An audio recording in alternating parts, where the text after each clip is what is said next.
Pag-usapan natin ngayon ang mga pahayag ni Congressman Rodante Marcoleta tungkol sa planadong hakbang ng Kongreso, yung pagpapa-impeach kay VP Inday Sara. So kahapon, tuluyan nang na-file ang impeachment complaint sa Kamara. So ito, pakinggan natin itong paliwanag sa pahayag ni Congressman Marcoleta at bigyan natin ng reaksyon. Ano nyo mang pilit itago kung ano ang totoo, lalabas at lalabas pa rin ang mga tunay ninyong baho.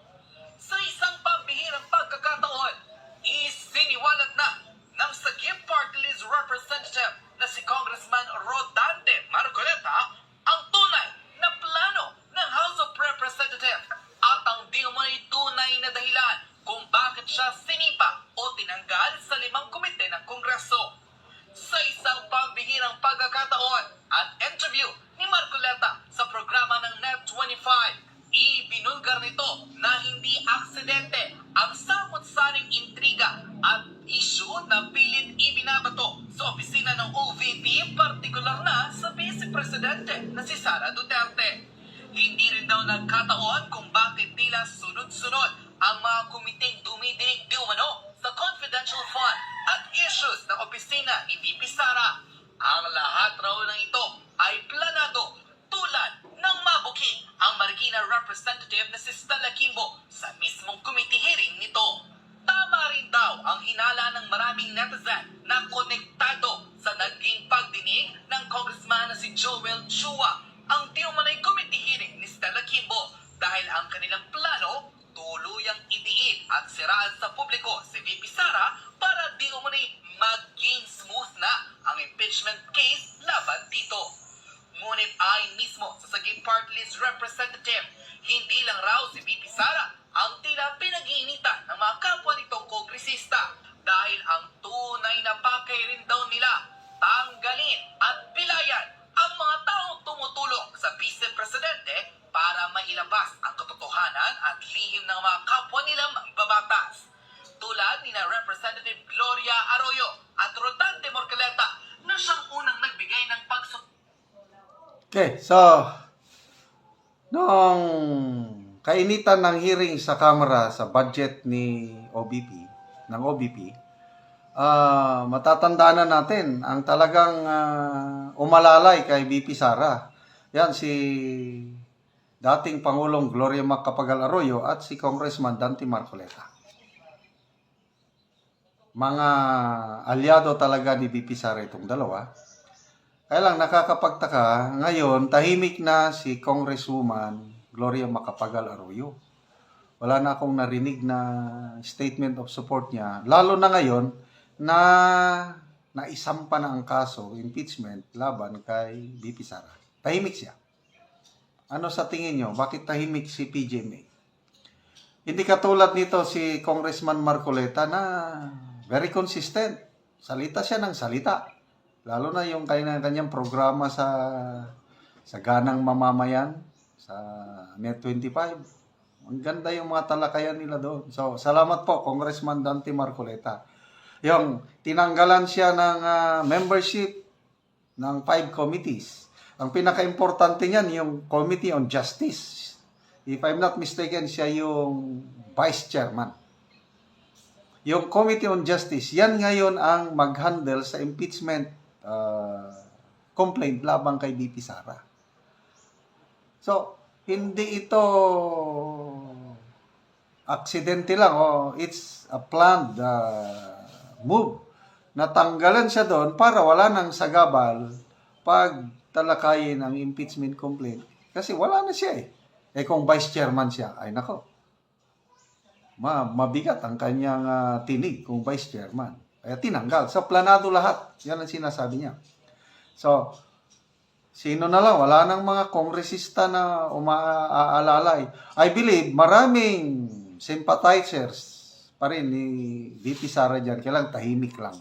Nag-observe. Ayaw maipit. Kailang pagdating ng panahon, babaliktad na naman yan. Pagdating ng yung malapit na 2028, depende sa surveys yan. Kung mataas pa rin kung granting na tutuloy.